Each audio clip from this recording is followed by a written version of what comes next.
So how'd you get into car hauling? How did I get into car hauling?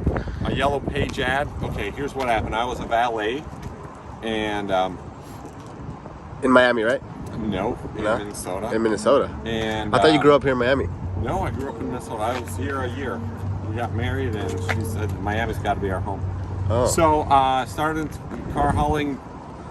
I was 18 years old. I was a valet. I think I was 21 years old. I was a valet for a few years. I liked cars, right?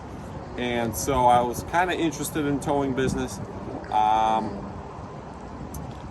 And I would buy repairable cars, try to fix them up and sell them, and eventually bought a tow dolly trailer, you know, where the front wheels go on, to tow those broken cars home. With a Ford Danger Ranger. I had 92 Ranger stickers. Danger Ranger. And believe it or not, sometimes I used my Nissan Maxima V6, 92 Maxima V6. I put a big transmission cooler in that thing for $50 and a trailer hitch class 3, 3,500 pound capacity from a Buick Park Avenue. I mounted that on the Nissan Maxima. It fit pretty nicely with one extra hole needed to be drilled. So, believe it or not, I towed up to 50 cars with that Nissan Maxima.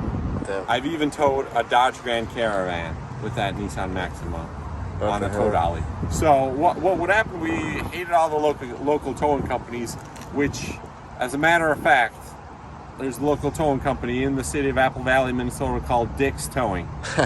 We really didn't like them because they would tow my friend's car away when police impounded or something. So, you know, it was high school days, right? So we would do stupid stuff, and they were the tow guys contracted for the police. But eventually, I guess one time, so my friend and I were like, oh, we should have a towing company because you can make a lot of money, and we always have broken cars to tow. And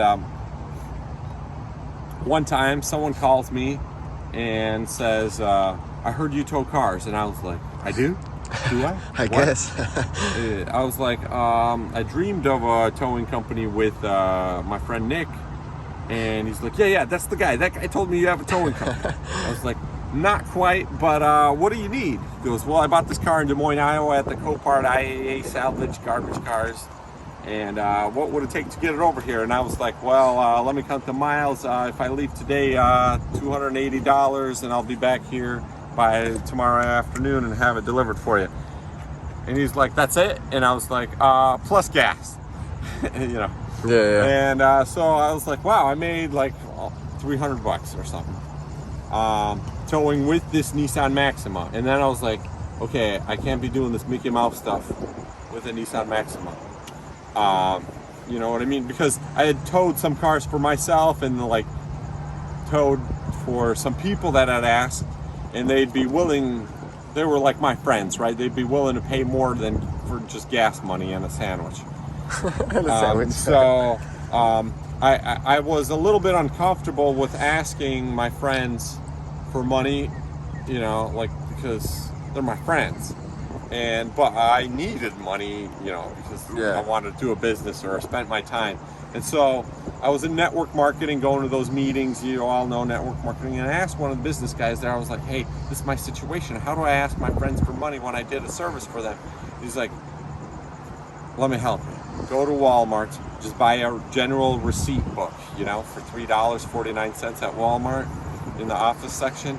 Write what your company name should be, you know, even though you may not even registered it. Right at the top, write your name, service, their name, you know, towing their car. My slogan was like $70 for local towing, 20 mile radius, and then after that we add $2 a mile or something.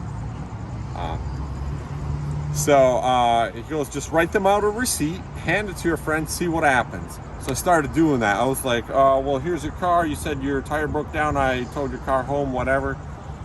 Here you go. I handed him the receipt. I wrote like $75 or like, and to my amazement, he takes the receipt and he's like, opens his wallet, hands me the cash. And I was like, holy moly, that worked. Thank you, network marketing guy. you know, whose vitamins I tried to sell, but didn't sell that many. But I applied some of the lessons there in network marketing and that. And then 30 cars later with the Nissan Maxima, I was like, I think I got to think serious and get a better tow rig than a Nissan Maxima or a Ford Danger Ranger. So I go to the Toyota dealer wondering how much my credit score can pull, me being like 22 years old, right?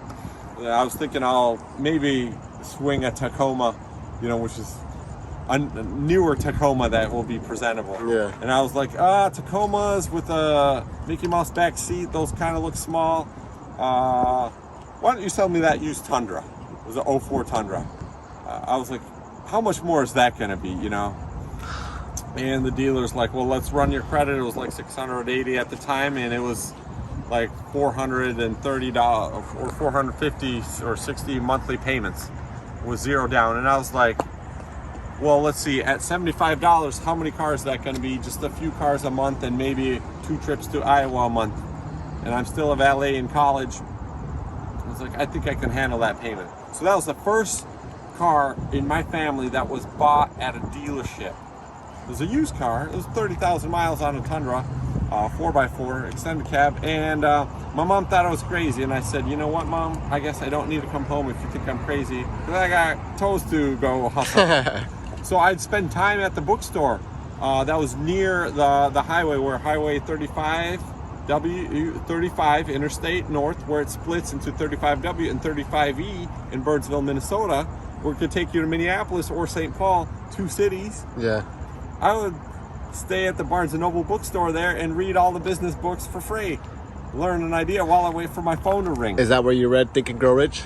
No, I actually bought one because network marketing meeting said to do it. But then I got it download on my laptop computer, and I'd listen to it while driving, and the other books, How to Win Friends and Influence People. So anyways, that Tundra ended up putting up 280,000 miles on that thing before I upgraded to a Dodge Ram, kind of like this one, but much older, which did 2-car. 2,500? Yeah, it was 3,500 actually. 35? And I bought that Dodge Ram used. It was $5,000. It was stick shift, and I put it to work the next day. The guy said it'll run. There's some small things, but you'll get your first load done.